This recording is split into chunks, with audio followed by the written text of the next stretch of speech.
Presenting the finished product, the bamboo arcade, the do-it-yourself IKEA materials and cheap buttons and sticks, homemade product. I've been working on this for quite a while, spending a lot of time not working on it as well. I have made some videos on the woodworking. They are quite long, but they show much of the process. In this video, I want to present the result as it is now. It is an end result. It is made almost according to what the manual says. I've made a couple of different decisions, and I have some other plans. I've tried some things, so I'm going to show all of that in this video, so you will have at least an idea of what it can look like if you follow the manual. Now, I'll show the thing first. As you can see, I have made my own design. The original design has 6 buttons and a different layout. The original design has 1 stick. I have 2. But changing the design is pretty easy because in the manual there is a layout which you can import, I think, in Photoshop or something, and I've used that to change the layout around, because you can just drag the buttons to different places, and it's important to keep the measurements equal between the buttons and the sticks and everything, but as long as you do that, you can basically make any design you want. And I tried a number of designs, and but I wanted to make a dual stick arcade stick so that I could play Robotron for one, but I can also use this to play other arcade games. I won't be able to play fighting games with this because I'll not have enough buttons, but I don't play fighting games anyway. Of course, this is completely optional. I had my logo anyway, and I found a company that did laser etching, and I sent my faceplate off and had this etched in, but that was just up to my own creativity, basically. I'm going to flip it over so you can see the bottom side, which is going to be tricky because of the sticks. I've made I made one different decision here. The original design says because these tiny holes are already in the product. The manual says to tie a string through this so that you can lift the manual says to insert some rubber feet. I haven't done that because I don't know if I like that. For now, it looks like this, and I'm gonna not open it up. I'll do that at the end. As you can see, I've got one huge hole here. Of course, this is too large.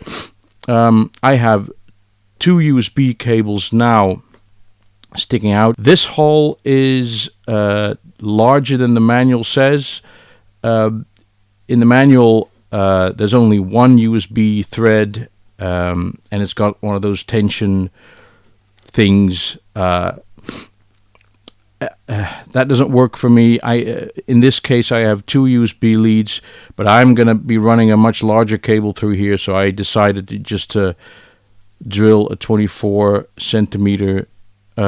millimeter hole here, because the cable that I want to run through here is a JAMA cable, which is much larger. So the screw holes, in order to fix the faceplate to the base, there are screws. I put them on this side and on the other side.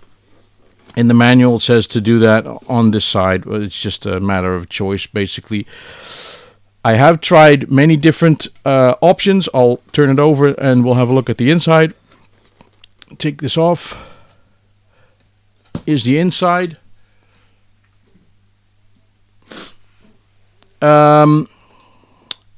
I have tried, as you can see by the holes here, I have tried hinges. But of course hinges won't work because the faceplate overlaps the base, and it won't hinge that way. I've tried many different setups. There a lot of people have commented and tried to help me, like use magnets or use other solutions. I've looked at all of them, but eventually I just thought, forget it. I'm gonna do it like this. I had a problem with this block. In the manual says to have 4 blocks, 1 in each corner, like the others here, and then fix the base to those. But I had 2 buttons here that prevented me from having a full block here. So I had a block over here. I removed it and made it smaller and put it there, and then drilled a hole and screwed it down there. As you can see, there are 2 sticks here. There are 2 of these USB units, and the buttons, of course. Now, this is one setup. These are the tension relief things that have no function now. I could make something. There's ways, you could think of something like hammer one of those cable holders in here and tie a little knot in the cable or whatever. It's easy enough. But I won't do that because I'm gonna convert this to a JAMA setup. Right now, these sticks have I think what is called one of these XJT connectors. They're basically ground up, down, left, and right. This is I believe, a Sanwa invention that they've copied on here. That is for this setup, it's fine. For a JAMA setup, this is going to be difficult because connecting to this without a connector like that, or the other end of the connector is always one of these, or I don't know. I'd have to think of something, and I'm done with thinking of things to make this work. I just want it to work. So this looks the way it's supposed to look according to the manual, and this will allow you to use it on anything that has a USB connector. So it's fine like this. I needed 2, of course, because I had 2 sticks. Each one goes with each stick. There's a load more connectors here because you can attach many more buttons. I didn't need that, but I needed 2 of these controllers, 1 for each stick. So that's the inside. I may as well leave it like this to show you what I'm going to be using it with, because this is the JAMA connector that I want to use with this. So this cable, as you can see, it's quite thick.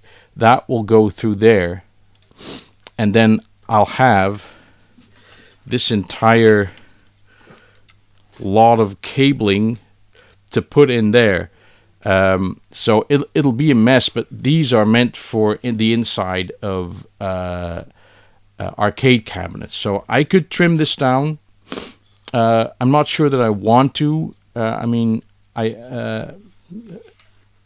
feels like a shame, but like actually, I only need 1 of these threads for the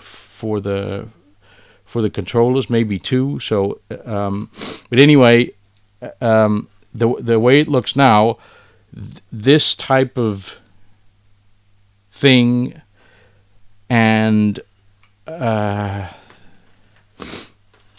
me find another one. It's funny. If you need, oh, okay, and this type of connector,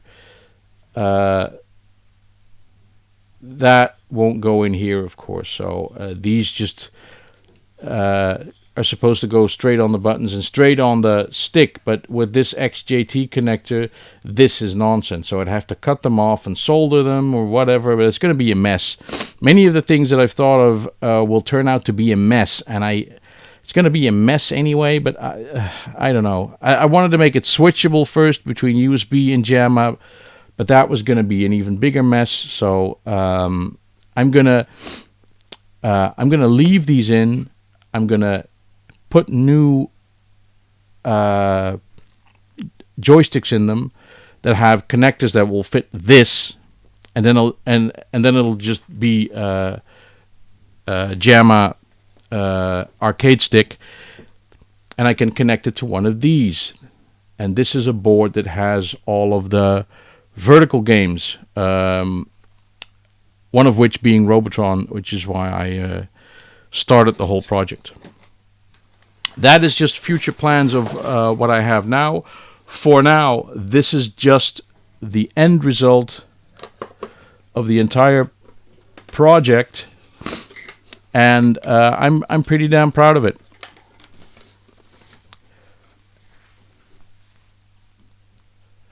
I'm not a very skilled at woodworking, and I don't have the tools perhaps that are required, but this is it, and it looks pretty good. So it's something that you can undertake. It's going to take some time to get all the wood things done and to get all the drilling done, and you're going to make mistakes, but if you're better than I am, it should be easy. So thank you for watching, and I'll see you next time. Bye-bye.